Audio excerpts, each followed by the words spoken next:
আসসালামু আলাইকুম রহমতুল্লাহি ওয়া বারাকাতুহু। সম্মানিত ভিউয়ার্স, আমি আজকে আপনাদের সামনে যে বিষয়ে কথা বলতে চাই ইতিমধ্যে আপনারা সেটা বুঝেছেন।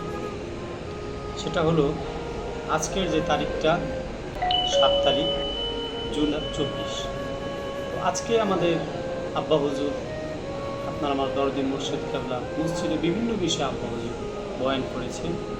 তার ক্ষুদ্র কয়েকটা লাইন আমি আপনাদের সামনে কিছু অংশ তুলে ধরার চেষ্টা করব সংক্ষিপ্ত আকারে ইনশাআল্লাহ। বাকি ওমা তৌফিক ইল্লা বিল্লাহ আলাইহি তাওয়াক্কালতু ওয়া ইলাইহি উনীব। আজকে আব্বা একটা বয়ানের শুরুর দিকে বললেন যে আল্লাহ রাব্বুল আলামিন আল্লাহ নবী সাল্লাল্লাহু আলাইহি সাল্লামকে জিজ্ঞেস করলেন, হে রাসূল, পৃথিবীতে সবচেয়ে শক্তিশালী কী জিনিস? আল্লাহ নবী সাল্লাল্লাহু আলাইহি সাল্লাম বললেন, আমার চেয়ে আপনি ভালো জানেন। তারপরে আল্লাহ পাক নিজে উত্তর দিলেন, পৃথিবীতে সবচেয়ে শক্তিশালী হলো পাহাড়। পাহাড়কে আল্লাহ পাক নিজে পেরেক স্বরূপ পৃথিবীর ভর ঠিক রাখার জন্য পাহাড়কে বানাইছে। আল্লাহ পাক নিজেই বললেন, পাহাড় বেশি শক্তিশালী না, পাহাড় থেকে লোহা বেশি শক্তিশালী। লোহা দিয়ে মানুষ পাহাড়কে কেটে ফেলায়। লোহা শক্তিশালী না, লোহার থেকে বেশি শক্তিশালী হলো আগুন। আগুন দিয়ে লোহাকে গলায় ফেলায়। আগুন বেশি শক্তিশালী না, আগুনের থেকে বেশি শক্তিশালী হলো পানি। পানি দিয়ে আগুনকে নিভে ফেলায়। পানি বেশি শক্তিশালী না, পানির থেকে বেশি শক্তিশালী হলো বাতাস। বাতাস দিয়ে পানিকে পানিকে তাড়ায়া পানিকে বাতাসের মাধ্যমে পুরো এক জায়গা থেকে আরেক জায়গায় নিয়ে যায়। এই বাতাসের থেকে বেশি শক্তিশালী যখন আল্লাহর রাস্তায়, নেকের রাস্তায় মানুষ দান করে। আব্বা হুজুর আজকে এই টপিক্সে কথা বলছে।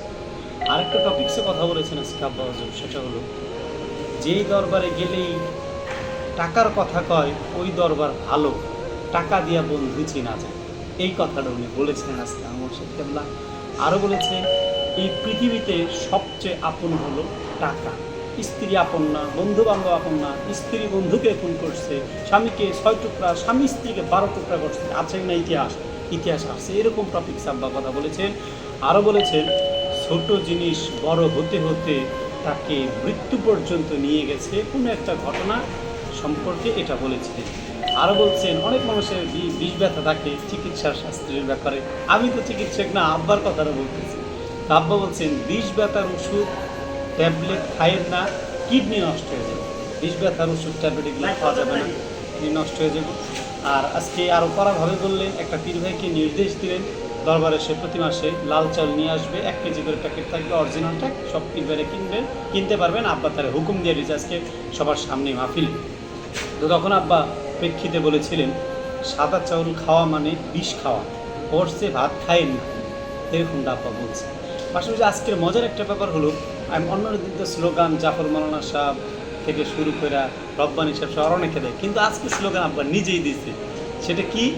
আব্বা নিজেই বলেছিলেন যে আল কোরআনের আলো, আমরা বলেছি ঘরে ঘরে জ্বালো। আব্বা বলেছেন আল হাদিস শরীফের আলো, ঘরে ঘরে জ্বালো। আব্বা বলেছেন সুন্নতের আলো, ঘরে ঘরে জ্বালো। আজকে এই পর্যন্তই। ভালো থাকেন। সুন্দর মুহূর্ত দিয়ে দেখার জন্য ধন্যবাদ, দোয়া কামনা করি। এবং আগামী তো আব্বা হুজুর যে কথাবার্তাগুলো মাহফিলে বলবেন, আমি আপনাদের সামনে খুব সংক্ষিপ্ত আকারে 1 মিনিটে সেটা উপস্থাপন করার চেষ্টা করবো ইনশাআল্লাহ।